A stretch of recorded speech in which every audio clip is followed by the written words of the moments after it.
নমস্কার বন্ধুরা, জঙ্গলমহল ভিলেজ ফুডে আপনাদের সকলকে স্বাগত। বড়দের প্রণাম এবং ছোটদের ভালোবাসা জানাই। আশা করি সবাই ভালো আছেন। আজকে আমি আবার চলে এসেছি আরেকটি রেসিপি নিয়ে। তো আজকে যে রেসিপিটি আমি আপনাদের সঙ্গে শেয়ার করব, এটা কম্বো রেসিপি। তো এখানে দেখুন নিয়ে নিয়েছি পালং শাক। এই সময় তো বাজারে প্রচুর পরিমাণে পালং শাক পাওয়া যাচ্ছে, আর পালং শাক খাওয়া তো খুবই উপকার। তা নিয়ে নিয়েছি পালং শাক। আজকে আমি যে কম্বো রেসিপিটি আপনাদের সঙ্গে শেয়ার করব, পালং পনির আর দুধ পরোটার রেসিপি। আমি এর আগে অনেক পরোটার রেসিপি আপনাদের সঙ্গে শেয়ার করেছি। তা আজকে একদম এই দুধ পরোটাটা এত নরম তুলতুলে হয় যে না বাড়িতে বানিয়ে খেয়ে দেখলে বিশ্বাস করতে পারবেন না। পালং পনির আর দুধ পরোটার রেসিপিটি আমি আপনাদের সঙ্গে শেয়ার করব। প্লিজ আপনারা প্রথম থেকে শেষ পর্যন্ত ভিডিওটা দেখুন। তো চলুন, প্রথমেই আমি পালং শাকগুলোকে কিন্তু খুব ভালো করে ধুয়ে নিয়ে চলে এসেছি। এরপর এই পালং শাকগুলোকে আমি সেদ্ধ করতে বসিয়ে দেবো। উনুনটা ধরিয়ে দিয়েছি, উনুনটা ধরিয়ে কড়াটা বসিয়ে দিচ্ছি। কড়াতে দিয়ে দিচ্ছি জল। এই পালং শাকগুলো যে বেছে পরিষ্কার করে ধুয়ে রাখা ছিল, দিয়ে দেবো পালং শাকগুলো।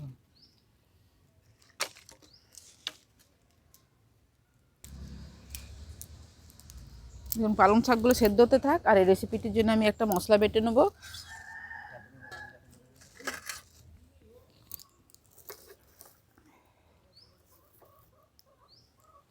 দেখুন এখানে নিয়ে নিয়েছি কাজু আর আদা। এই যে কাজু বাদাম, আদা আর কাঁচা লঙ্কা, এই মশলাটা আমি বেটে নেব। বন্ধ করতে হবে।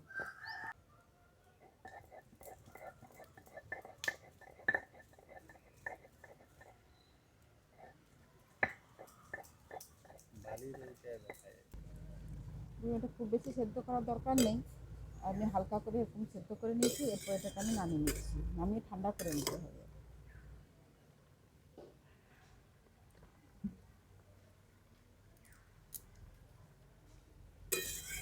এবারে এটাকে আমি নামিয়ে নিচ্ছি।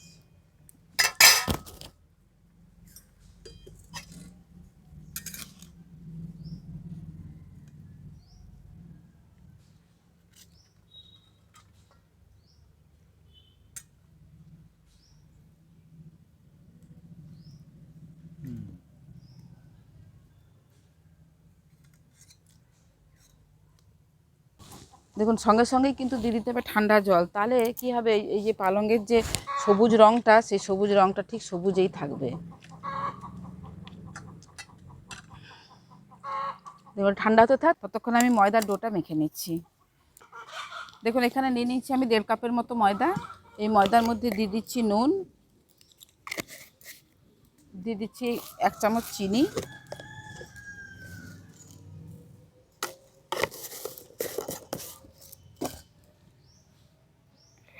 দিয়ে দিচ্ছি অল্প একটু সাদা তেল। এবার এই শুকনো মিশ্রণগুলো আগে প্রথমে ভালো করে মিশিয়ে নিচ্ছি।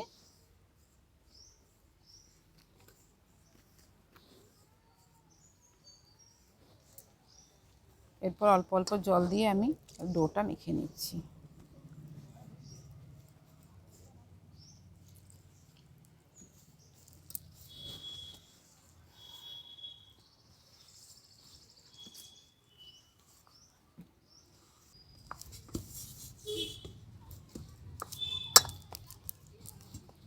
দেখুন ডোটা আমাদের মাখা হয়ে গেছে। এরপর এটাকে আমি মিনিট 10 জন্য রেস্টে রেখে দেবো। দেখেছেন কতটা নরম করে, মানে খুব নরমও নয় আর খুব শক্তও নয়, এইভাবে আমি ডোটাকে মেখে নিয়েছি। এরপর এটাকে আমি চাপা দিয়ে রেখে দিচ্ছি মিনিট 10 জন্য। দেখুন এই পালংটা ততক্ষণ ঠান্ডা হয়ে গেছে। এরপর আমি পালং শাকটাকে বেটে নিয়ে আসছি।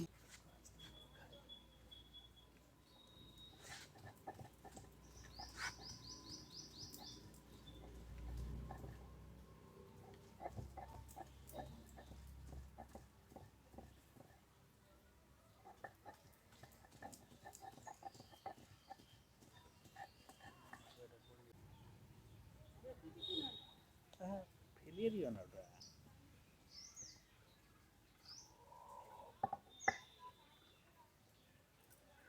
দেখুন সমস্ত কিছু রেডি করে নিয়ে ফিরে এসেছি। এরপর আবার একবার কড়াটা বসিয়ে দিচ্ছি। আজকে কিন্তু আমি যে কী বলে পালং পনির করব, সে পালং পনিরটা কিন্তু সম্পূর্ণ নিরামিষ। আপনারা চাইলে এতে পেঁয়াজ রসুন দিয়েও করতে পারেন, কিন্তু আমি সম্পূর্ণ নিরামিষভাবেই এই পালং পনির রেসিপিটি আমি বানাবো। কড়াটা বসিয়ে দিয়েছি, কড়াতে দিয়ে দিচ্ছি অল্প একটু জল। দেখুন জলটা গরম হয়ে গেছে, আর এরপরে আমি জলটাকে নামিয়ে রাখছি।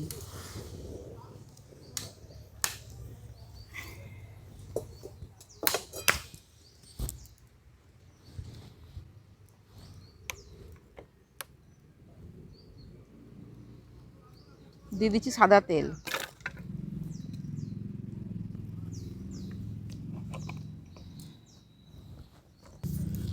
দেখুন সাদা তেলটা গরম হয়ে গেছে, আর এরপরে আমি পনিরগুলো দেখুন এরকম ছোটো ছোটো টুকরো করে কেটে রেখেছি। এই পনিরগুলোকে আমি ভেজে নেবো সাদা তেলটায়।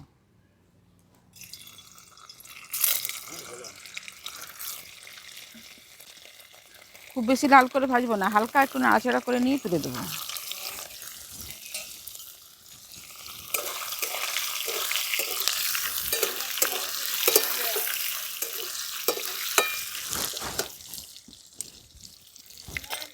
এরপর দেখুন এই যে গরম জলটা করে রেখেছি, এই পনিরগুলো নিয়ে গিয়ে গরম জলের মধ্যে ফেলে দিচ্ছি। দেখুন তেলটা গরম হয়ে গেছে, আর তেলের মধ্যে দিয়ে দিচ্ছি গোটা গরম মশলা, লং, এলাচ আর দারচিনি। তো একটু ভাজা ভাজা হয়ে গেছে। এরপর ওই যে আদা, কাজু আর কাঁচা লঙ্কা বেটে রেখেছিলাম, সে আদা, কাজু আর কাঁচা লঙ্কা বাটাটা দিয়ে দিচ্ছি।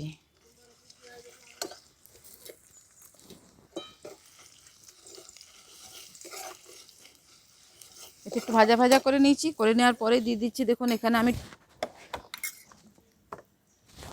টমেটো বেটে রেখেছিলাম, দুটো টমেটো বাটাটাও দিয়ে দিচ্ছি।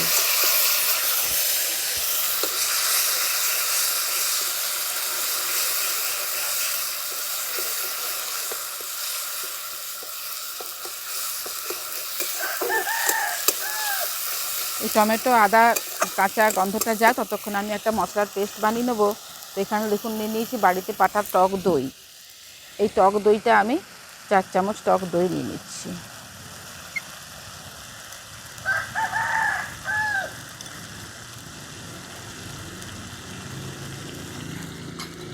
এর সাথেই আমি এক এক করে সমস্ত গুঁড়ো মশলাগুলো দিয়ে দেবো। দিয়ে দিচ্ছি জিরে গুঁড়ো, ধনে গুঁড়ো, হলুদ গুঁড়ো। এবার সব একসঙ্গে আমি এটা পেস্ট বানিয়ে নেব।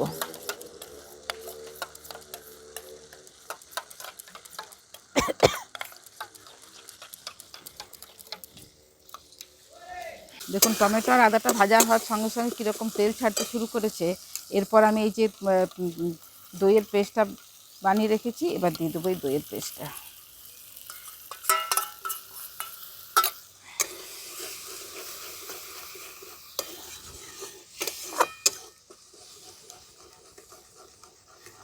দেখুন একটু সেন্ট হওয়ার জন্য দিয়ে দিচ্ছি অল্প একটু কস্তুরি মেথি। আমি এটাকে হাতে করে গুঁড়ো করে নিয়েছি। এরপর দিয়ে দিচ্ছি একে একে পরিমাণ মতো নুন, আর যেহেতু টক দই দিয়েছি স্বাদটা ব্যালেন্স করার জন্য দিয়ে দেবো অল্প একটু চিনি।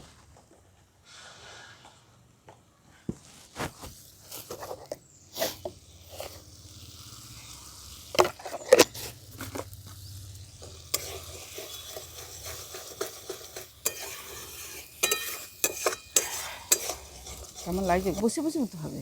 দেখুন দইটা দেওয়ার সঙ্গে সঙ্গে কীরকম তেল ছাড়তে শুরু করে দিয়েছে, আর কি সুন্দর দেখতে লাগছে দেখুন। তার মানে মশলাটা আমাদের খুব ভালোভাবে কষানো হয়ে গেছে। এরপর আমি দিয়ে দেবো জল।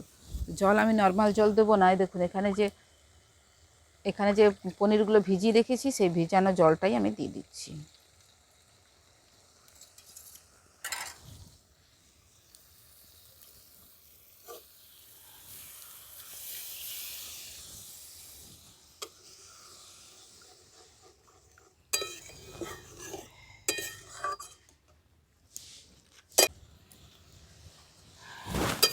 দেখুন মশলাটা আমাদের ভালোভাবে ফুটে গেছে।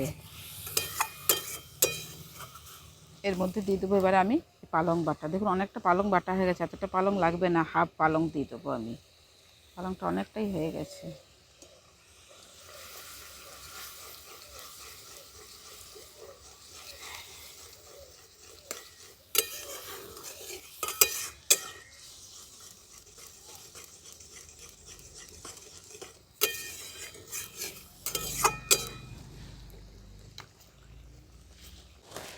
এরপর দিয়ে দেবো সামান্য একটু জল।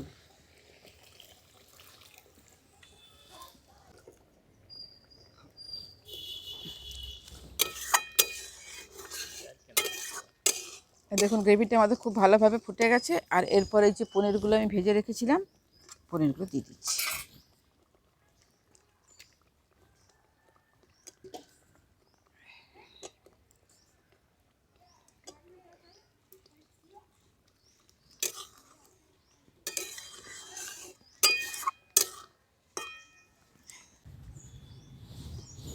দেখুন তৈরি হয়ে গেল আমাদের পালং পনির। এরপর এটাকে আমি নামিয়ে নিচ্ছি।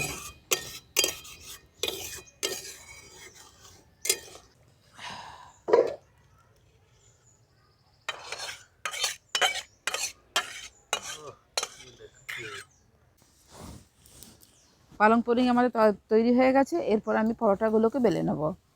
ততক্ষণ মিনিট 10 হয়েও গেছে। ঢাকাটা খুলে নিয়েছি, খুলে আমি হাত দিয়ে আরেকটুখানি মেখে নিয়েছি।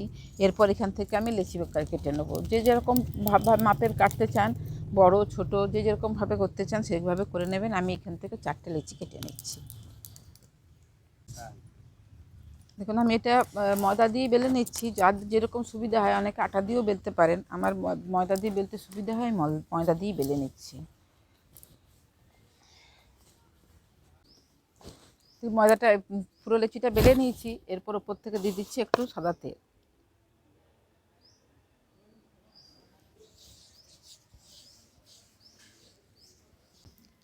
দিয়ে দিচ্ছি অল্প একটু ময়দা, খুব কম। এরপর দেখুন এখানে একটা পাউডার দুধের প্যাকেট নিয়ে নিয়েছি। এবার দিয়ে দিচ্ছি অল্প একটু পাউডার দুধ, গুঁড়ো দুধ।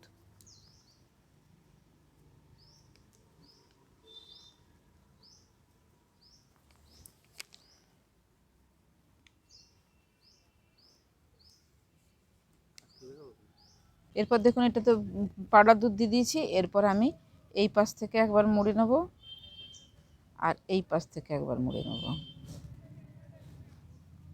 এরপর এই যে দুটো সাইড আছে, দুটো সাইড এইভাবে হাত দিয়ে চেপে চেপে আমি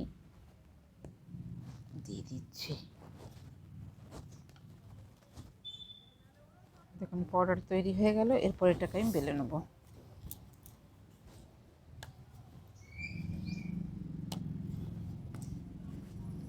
খুব মোটা করব না, খুব পাতলাও করব না, মাঝামাঝি অবস্থায় রেখে আমি এটাকে বেলে নেব। এই দেখুন এর থিকনেসটা কীরকম হয়েছে।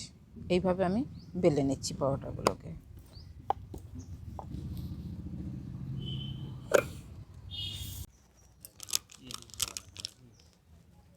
কী করছি?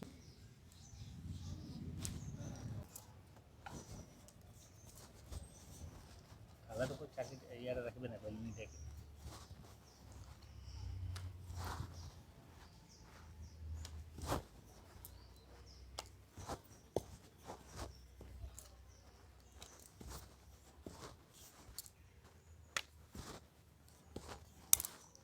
থালটা রাখ।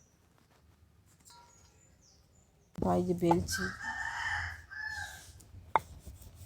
দিয়ে দাও। ব্রেন কিছু না। আমি প্রথমে শুকনো কড়াতে আমি এটা দিয়ে দেবো। এগুলো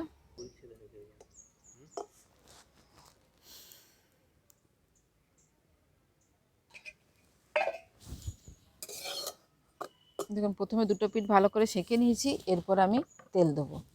প্রথমে আগে সেঁকে নিতে হয়। প্রথমেই তেল দিয়ে পরোটা ভাজলে খুব একটা ভালো হয় না।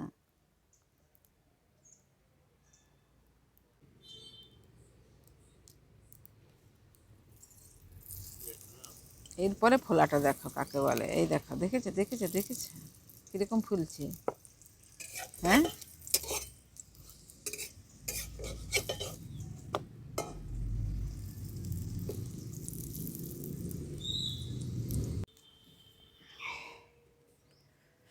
দেখুন খালি পরোটাটা কীরকম ফুলে উঠেছে। হ্যাঁ,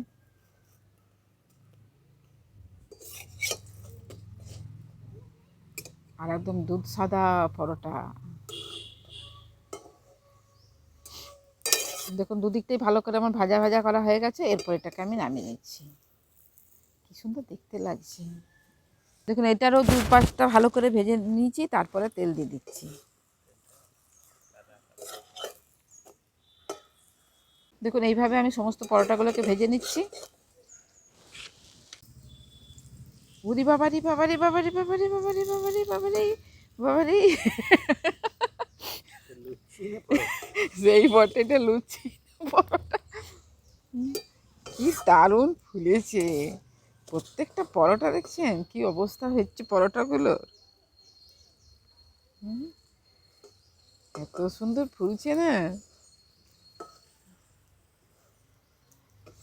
দারুণ দারুণ দারুণ। পরোটাগুলো কিন্তু মারাত্মক। হ্যাঁ, বস এটা খেয়ে যা। কোথায় যাবি? কোথায়? ঘরে মানে? হ্যাঁ, সে যাবি তো, এটা খেয়ে না, আয় বস। খেয়ে কেমন হয়েছে রিভিউটা দিয়ে দে। হ্যাঁ, রিভিউটা দে, বস।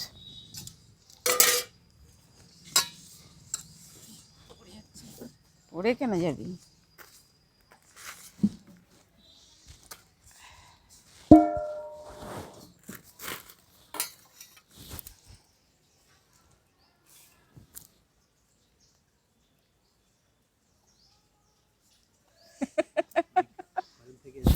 ফরেন থেকে এসছি। ভালো। হ্যাঁ, পরোটাগুলো কিরকম হয়েছে? দারুণ না? হ্যাঁ, পুরো দোকানের মতো। পালংপরিরটা সেরা। সেরা। কি করে করলে? হ্যাঁ,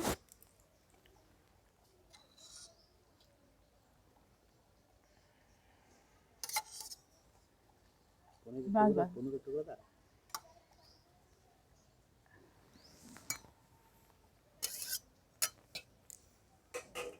পরিচয়টা করে দিয়ে।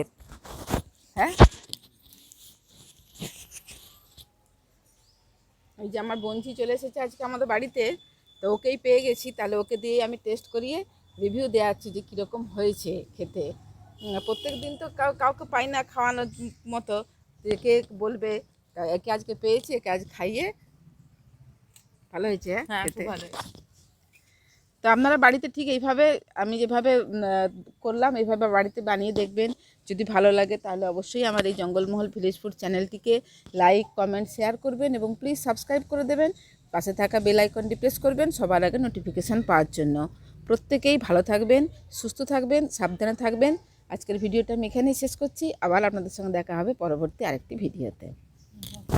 ভালো হয়েছে?